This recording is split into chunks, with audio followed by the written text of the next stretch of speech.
Hi everyone, hope everybody is well, and welcome to another pickups video. And I've got a beautiful pickups video today because I've actually bought a new system, and recently had my birthday, got a bit of birthday money, and yeah, I went down to see Russ and Claire, the Bears, all the way down to the West Midlands, Aylesbury, and went to see them, and I did come back with a new computer, a 16-bit computer. I'll show you that soon. I'll show you a couple of pickups first. One from eBay, and it's a Commodore 64 game, and it's from my good friend High Evolutionary, Matt of High Evolutionary, and I noticed this came up on his safe searches under sellers, and it's a Zeppelin game, which is a budget label, but this is actually a re-release, and this is IO. Now IO is a horizontal shoot 'em up. Am I getting that right? I always get mixed up, vertical and horizontal. You know, like R-Type, that way on. It is a brilliant shooter, this. It was highly regarded. It got really good reviews. Who were the original publishers? I can't remember, but yeah, this is IO, and it is a cracking game. Like I say, it's on the Zeppelin label, so I've started to pick up a few more Zeppelin titles. As I've mentioned before, when you get towards the end of a subset like the alternative and Americana, you know, the slow down, slow down, games become harder to find. I've got an update on those alternative games. If you remember me mentioning one of our receptionists that I work with, she used to work for Alternative Software. She's still good friends with Roger Hulley and his wife. She has been in touch, not so much with Roger but with his wife, but she was going to inquire, but she did say a lot of the stock was sold to France, somebody in France, probably a distributor, or I don't know, so it's not looking hopeful. You know, I mean, fingers crossed, and you never know, they may still have some lying around somewhere, but it sounds like a lot of it was shifted on.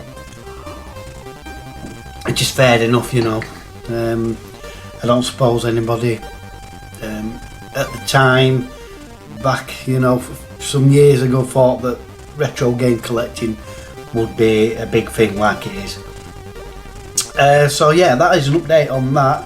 That is IO, the one eBay purchase out of the way. Yeah, so I went down to see Russ and Claire, and it were a lovely day. It always is when you go down to see the Bears. They're so welcoming, their hospitality is second to none, and you know, they're just really nice people. Yeah, I spent a bit of time down there, had a cup of tea, a good chat, and then we had a ride into down to Hidden Chest Gaming, Dainster's shop, and I must admit, I think this is the first time I've been down since I've had a lot of like more 8-bit games displayed out, and yeah, I'm really impressed. I picked up a few Commodore 64 titles, as you can imagine, and we'll start with this. I got this just because it's a bit of a curio, I've never heard of it before.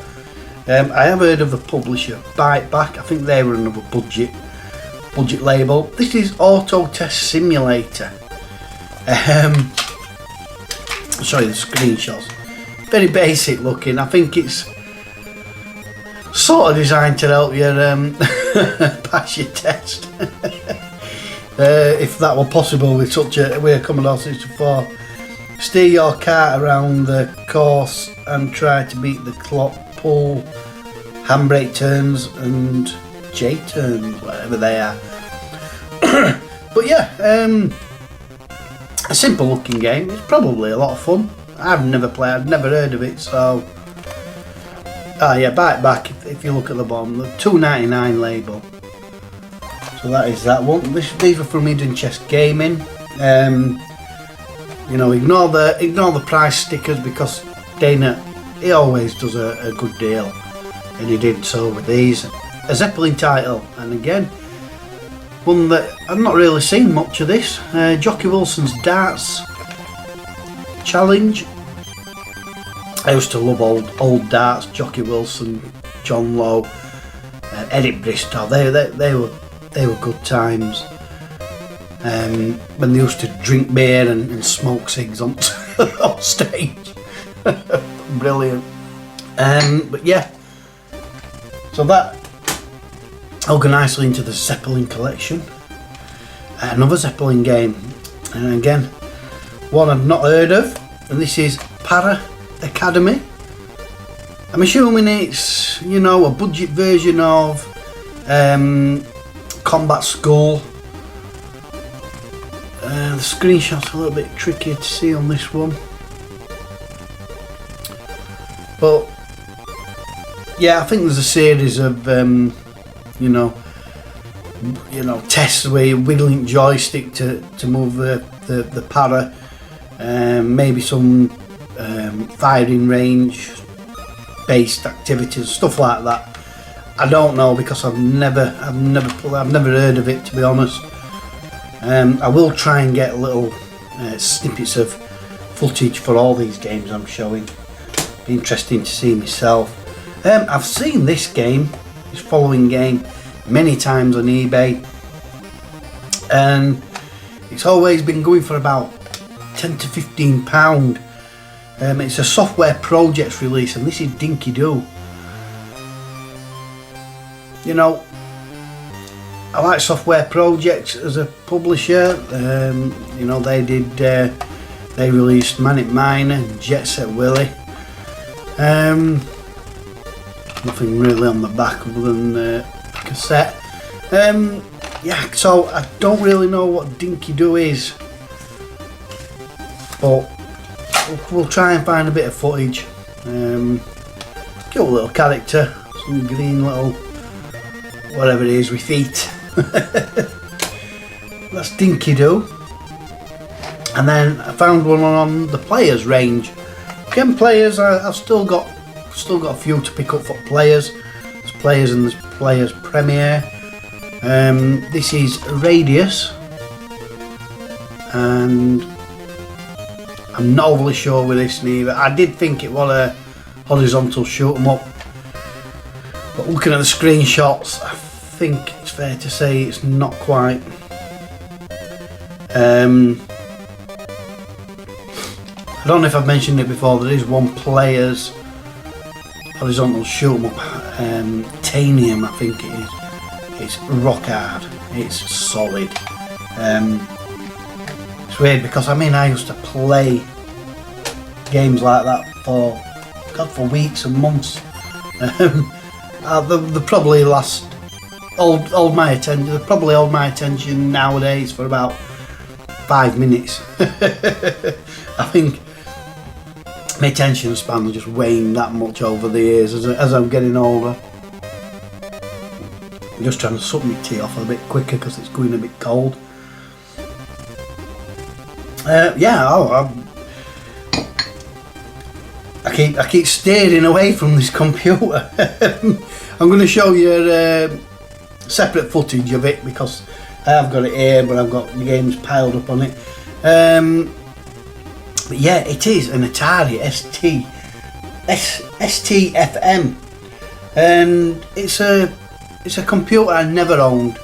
I must admit, in the days of the ST versus Amiga, I was always an Amiga fan. Yeah, I must admit, I look down upon the ST, rightly or wrongly, but I don't know. I think things have changed. My outlook's changed, and and since getting this and putting it onto my desk, it sounds beautiful. Absolutely beautiful sound. It's a lovely keyboard, and to be honest, it is a lovely looking computer. I don't think it's as good looking as the Amiga. Yeah, I mean, in terms technically, I don't think it is slightly inferior than the Amiga. I don't think the game, particularly the sound of the games, don't sound as nice. The Amiga, to me, had a better sound chip. But graphically, you know, they weren't a million miles apart, were they? Side by side, you know, very hard to spot the difference, really. But yeah, it's just something I've never had, and as I've got older, something I've always wanted.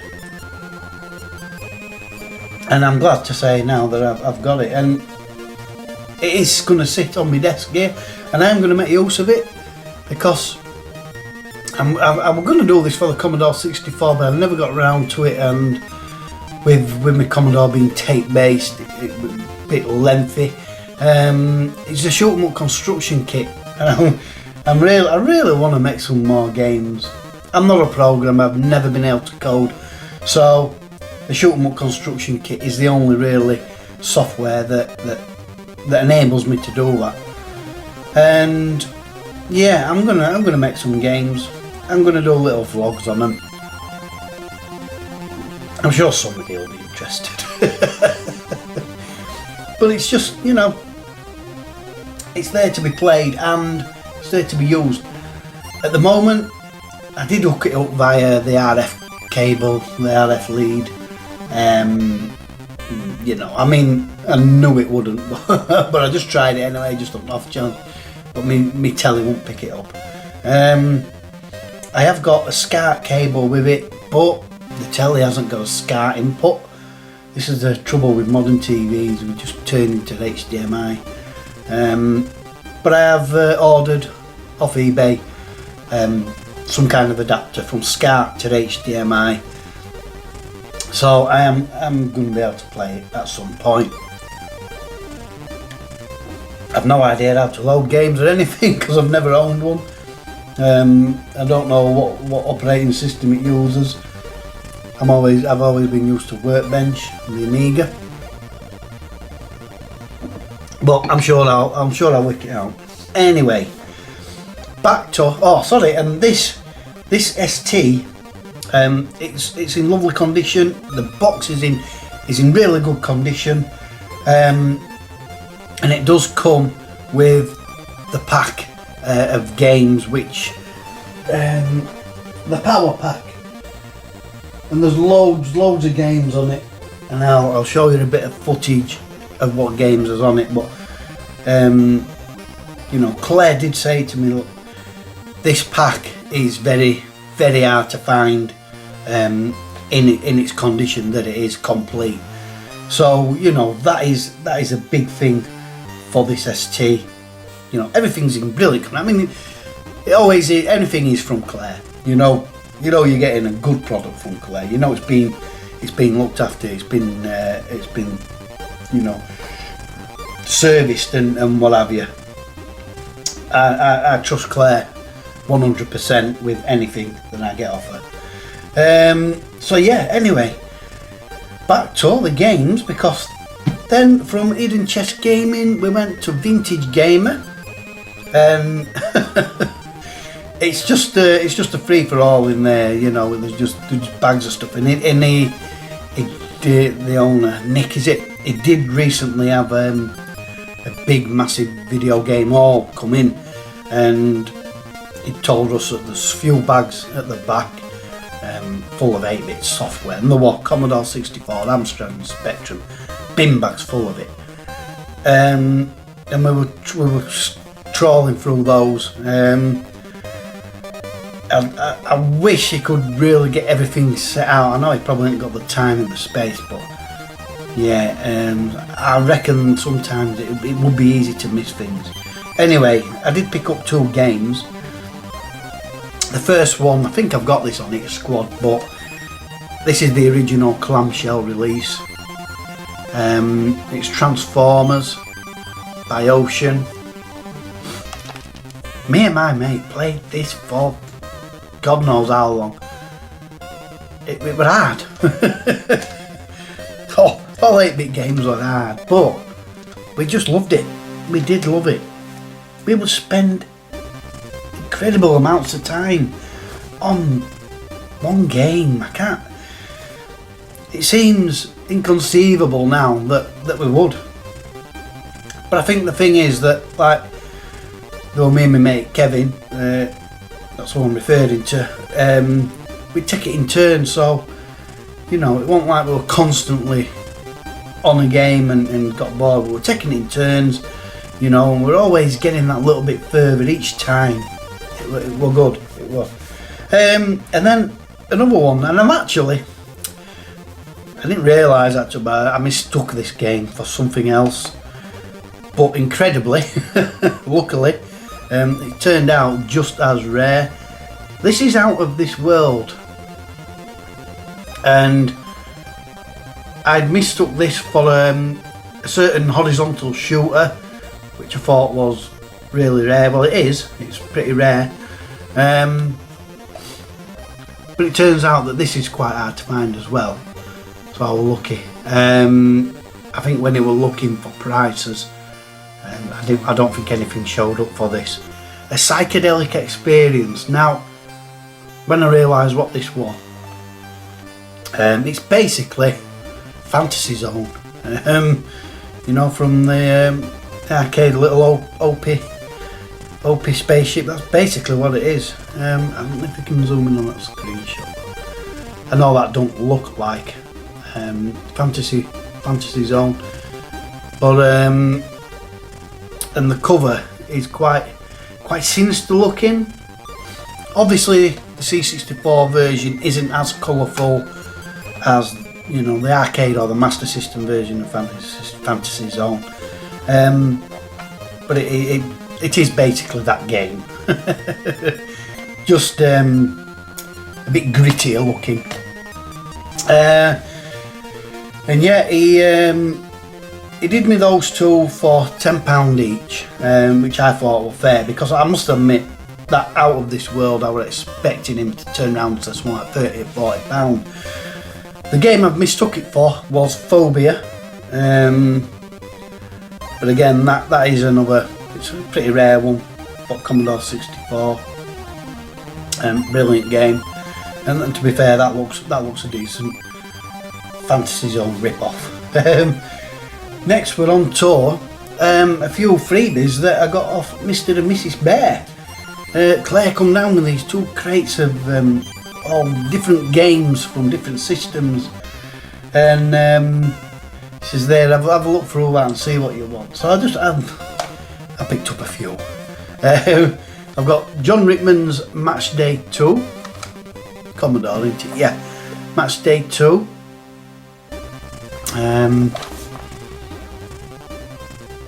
I don't know, I must have played it, I'm sure I have, but I can't remember. There were that many footy games for Commodore 64. Next we've got Commodore 64, this is World Class Rugby, purely for the collection this. I have no interest in rugby. People surprised by that, coming, you know, being brought up in the little town of Featherstone. We've got a rugby club, Featherstone Rovers. People who don't know me usually, if they've heard of Featherstone, oh, you support Featherstone Rovers? No, I can't stand rugby, it's boring. Next we've got another Commodore. I've got this on its squad. This is Fun School 2. Just educational software, but this is in the big box, a bigger box. And then we're moving on tour. Well, obviously we're getting the Atari ST. I couldn't leave without picking up a couple of Atari ST games. This one is 3D Pool. I played this on the Amiga, I think. Or was it Archie McLean's Pool, maybe? This is a Firebird release, isn't it? Yeah, but anyway, this is for the Atari ST. So I've started a little Atari ST games collection. TV sports football, which is American football. I've no interest in rugby. I'm even less interested in this. I ain't got a clue how to play. I've got an idea of how to play rugby. I have no idea how American football is played. I ain't got a clue about the rules. But it's for the collection. This one is a good game. I played this on the Commodore 64 and Amiga, and it's the Atari ST. Is it? Yeah, it's this one. The soundtrack to this it's bloody brilliant. I love it. And I first heard it on one of Mr. Bad's videos, and I think he had like an hour and a half of Amiga soundtracks. I used to play it regularly, and I always remember this one tune, really catchy, and because of how plinky it is. But yeah, that's the best description I can come up with, how plinky it is. I was convinced it was some kind of puzzle platformer game with a little mouse. I was convinced that it sounded exactly like what a mouse game would sound like. It's Xenon's soundtrack. When I found out, I was like, what? That soundtrack does not go with that. But whatever, it's a banging soundtrack. I'll play a little bit now.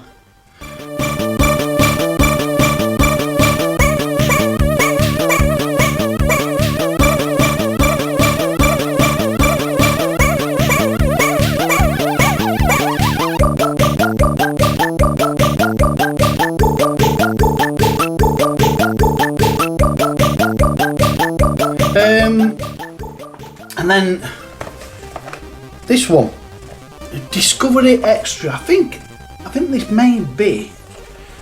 I think it's like a starter pack kind of thing. Got several discs and a booklet there. But you've got language disc, SimCity Robot Monsters, Final Fight. Oh no, it's it must be a compilation then. I thought it was like a starter pack with language disc. I thought maybe it's something to set the ST up with, but yeah, Discovery Extra. I don't know if there should have been an outer sleeve or anything, but whatever.